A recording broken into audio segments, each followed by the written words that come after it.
আগামী সোমবার 30শে ডিসেম্বর বছরের সর্বশেষ অমাবস্যার দিন পারলে এক মুঠো লবণ গোপনে ছড়িয়ে দিন বাড়ির এই স্থানে।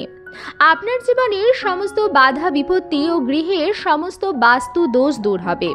মা কালীর আশীর্বাদে আপনার পরিবার ভরে উঠবে সুখ, শান্তি এবং সমৃদ্ধিতে। নতুন বছর আপনাদের অত্যন্তই ভালো কাটবে। বন্ধুরা, আমরা চলে এসেছি 2024-এর শেষ প্রান্তে। চলছে ডিসেম্বর মাস। নতুন বছর আমাদের জন্য অপেক্ষা করছে। আমরা প্রত্যেকেই চাই নতুন বছরে যেন আমরা ভালো থাকি, সুখে থাকি, শান্তিতে থাকি, পরিবার যেন বাধা বিপত্তি মুক্ত হয়। তাই বন্ধুরা, 2024 সালের শেষ অমাবস্যা তিথিতে লবণের এই উপায়টি যদি আপনারা সঠিকভাবে করতে পারেন, তাহলে নতুন বছরে অর্থ এবং সৌভাগ্য আপনাদের জীবনে আসবেই আসবে এবং আপনাদের জীবনের সমস্ত বাধা বিপত্তিও দূর হবে। মা কালীর আশীর্বাদে আপনার পরিবার সমস্ত বিপদ মুক্ত হয়ে সুখে এবং শান্তিতে থাকবে। নমস্কার বন্ধুরা, আমি সুচরিতা সবাইকে স্বাগত জানাচ্ছি কিপ গ্রুমিং চ্যানেলে। বন্ধুরা, আশা করছি ঈশ্বরের আশীর্বাদে প্রত্যেকেই ভালো আছেন এবং সুস্থ আছেন। আজকের পর্বে লবণের একটি বাস্তু উপায় আপনাদের সঙ্গে শেয়ার করব। সেটি যদি আপনারা এই বছরের সর্বশেষ অমাবস্যা তিথিতে সঠিকভাবে করতে পারেন, তাহলে আপনাদের গৃহ একেবারেই বাস্তু দোষ মুক্ত হবে। কারণ আমরা প্রত্যেকেই জানি যে গৃহে যদি বাস্তু দোষ থাকে, তাহলে সেই গৃহে কোনো কাজ ভালোভাবে সম্পন্ন হতে পারে না। জীবনে বাধা বিপত্তি আসে, কর্মে অবনতি আসে এবং মানুষ চাইলেও অনেক পরিশ্রম করেও জীবনে উন্নতি করতে পারে না। লবণের কিছু বাস্তু উপায় সেই সমস্ত সমস্যা থেকে আমাদের দূর করতে পারে।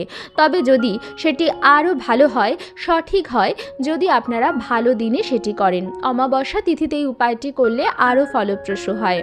বন্ধুরা, কিভাবে এটি করবেন, কি কি সতর্কতা অবলম্বন করবেন, সমস্ত কিছু আমি আজকের পর্বে বলে দেব। আমার সকল দর্শক বন্ধুদের অনুরোধ করব যে আজকের এই ভিডিওটি একদমই স্কিপ না করে সম্পূর্ণ দেখবেন। দেখার পর যদি ভালো লাগে তাহলে অবশ্যই কিন্তু একটি লাইক করবেন, কমেন্টসে লিখবেন জয় মা লক্ষ্মীর জয়, জয় মা কালীর জয় এবং বন্ধুরা অবশ্যই ভিডিওটি শেয়ার করবেন আপনাদের নিকট আত্মীয় স্বজন এবং বন্ধু বান্ধবদের সাথে। চলুন বন্ধুরা, আসা যাক মূল পর্বে। প্রথমে আপনাদের জানিয়ে দিই যে বছরের সর্বশেষ অমাবস্যা তিথি কখন থেকে শুরু হচ্ছে, কখন শেষ হচ্ছে। পৌষ অমাবস্যা পড়েছে বাংলার 14ই পৌষ 1431, ইংরাজি 30শে ডিসেম্বর 2024 সোমবার দিন। অমাবস্যা শুরু হচ্ছে সোমবার দিন ভোর রাত্রি 4:10 থেকে এবং থাকবে মঙ্গলবার দিন শেষ রাত্রি 4:01 পর্যন্ত। অর্থাৎ অমাবস্যার ব্রত, উপবাস ও নিশি পালন দুটোই কিন্তু পালিত হবে আগামী সোমবার এবং এই দিনই লবণের এই উপায়টি আপনারা করতে পারেন, অত্যন্ত ভালো ফল পাবেন। পরিবারের নেতিবাচক শক্তি দূর করার জন্য বাস্তুশাস্ত্রে নানান উপায় সম্পর্কে জানানো হয়েছে। লবণ ও সন্ধ্যব লবণের বিভিন্ন নেতিবাচক শক্তি দূর করে পরিবারের সুখ সমৃদ্ধি বজায় রাখে, পাশাপাশি জীবনে আগত সমস্ত বাধাও দূর হয়। বাস্তুশাস্ত্রে নুন বা লবণের কিছু উপায় একাধিক বাস্তু সমস্যা দূর করতে পারে। লবণের এই উপায়ে আপনার পরিবারে লক্ষ্মী আগমনের পথ প্রশস্ত করে। পরিবারের সদস্যরা জীবনের সমস্ত ক্ষেত্রে সাফল্য লাভ করে এবং সুখ শান্তিতে জীবন ভরে যায়। লবণের কোন বাস্তু উপায়ে এই সমস্ত লক্ষ্য পূরণ হবে, চলুন বন্ধুরা জেনে নেওয়া যাক। বন্ধুরা, অমাবস্যার তিথিতে আপনারা একটি কাঁচের বাটি নেবেন বা কাঁচের ঢাকনাওয়ালা কোনো পাত্রও নিতে পারেন। যে কোনো একটি জিনিস নেবেন, তবে যেন সেটি স্বচ্ছ হয়, অর্থাৎ কাঁচের হয়, এবং প্লাস্টিকের কোনো জিনিসে কোনো উপায় করবেন না। কাঁচের পাত্রে 4-5টি লবঙ্গ নিয়ে নেবেন। সেই লবঙ্গগুলো যেন ফুল সমেত হয় এবং বোঁটা সমেত হয়। ফুল সমেত 4-5টি লবঙ্গের সঙ্গে অল্প নুন মিশিয়ে বাড়ির কোণায় রেখে দেবেন। এমন জায়গায় রাখবেন যাতে সেখানে কারোর কোনো দৃষ্টি না পৌঁছায়। এর ফলে পরিবারে লক্ষ্মী আগমনের পথ প্রশস্ত হয় এবং আর্থিক সংকট দূর হবে।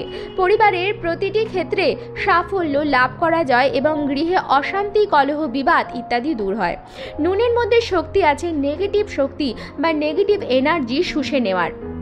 এবং যদি কারোর কোনো কুনজর লেগে থাকে যার জন্য আপনার পরিবারে বাস্তু দোষ সৃষ্টি হচ্ছে, অশান্তি সৃষ্টি হচ্ছে, তাহলে সেটিও কিন্তু নুন এবং লবঙ্গের এই প্রয়োগে দূর হবে।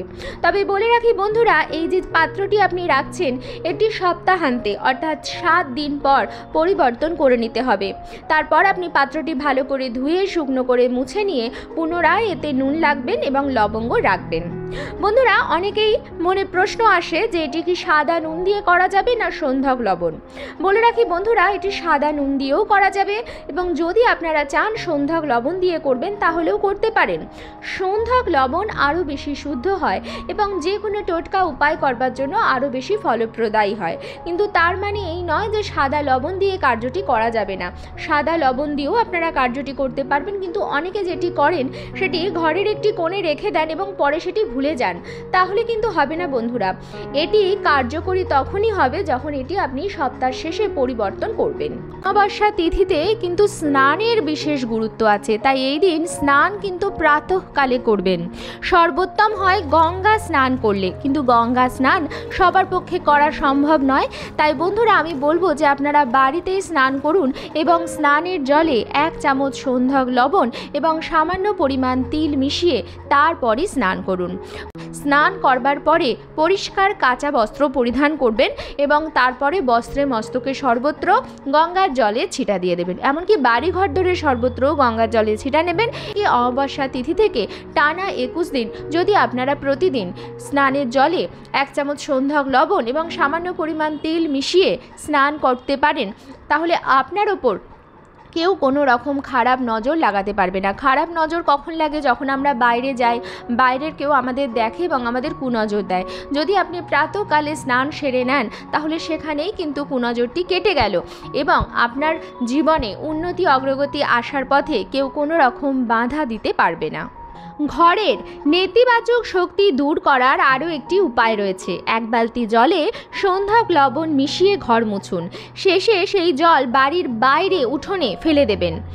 সপ্তাহে কমপক্ষে 2 দিন এই কাজটি করুন। এর ফলে পরিবার থেকে, আপনার বাড়ি থেকে সমস্ত রকম নেগেটিভ শক্তি দূর হয়ে যাবে। সবশেষে অমাবস্যার সন্ধেবেলায় করুন লবণের এই বিশেষ উপায়টি। হাতের মুঠোয় 1 মুঠো লবণ নিয়ে নেবেন এবং যে ব্যক্তির ওপর আপনার মনে হচ্ছে যে নজর লেগেছে, তার উন্নতিতে বাধা আসছে কারোর কুনজরের প্রভাবে, বা কেউ তার ওপর কোনো তুকতাক বা টোটকা করেছে, সেই ব্যক্তিকে দাঁড় করিয়ে তার মাথার ওপর দিয়ে অ্যান্টি ক্লক ওয়াইজ সেই 1 মুঠো লবণ ঘুরিয়ে নেবেন। আপনারা কমপক্ষে 3 বার এবং সব থেকে বেশি পক্ষে 7 বার ঘোরাবেন। ঘোরানোর পর সেই 1 মুঠো লবণ আর অন্য কোথাও রাখবেন না। আপনি সেই 1 মুঠো লবণ নিয়ে বেরিয়ে যাবেন এবং বাড়ির উঠোনে সেই লবণটি ফেলে দিয়ে আসবেন। আপনারা চাইলে বাড়ির প্রত্যেকটি সদস্যের নজর এভাবে ওঠাতে পারেন। অমাবস্যার সন্ধেবেলাটি এই উপায়টি করবার জন্য সর্বোত্তম। এরপরে আপনারা পরপর 5টি মঙ্গলবার এবং শনিবারে এই উপায়টি করবেন, তাহলে আরও ভালো ফল পাবেন। আজকের পর্বটি আমি এখানেই শেষ করছি। আশা করছি আজকের ভিডিওটি আপনাদের ভালো লাগলো এবং একটু হলেও উপকারে লাগলো। ভিডিওটি ভালো লাগলে অবশ্যই কিন্তু লাইক, কমেন্টস এবং শেয়ার করবেন বন্ধুরা। আর যদি চ্যানেলে নতুন হন তাহলে অবশ্যই চ্যানেলটিকে সাবস্ক্রাইব করে আমার সাথে থাকবেন। দেখা হবে কিপ গ্রুমিং এই নতুন আরও একটি পর্ব নিয়ে। সবাই খুব ভালো থাকবেন, সুস্থ থাকবেন।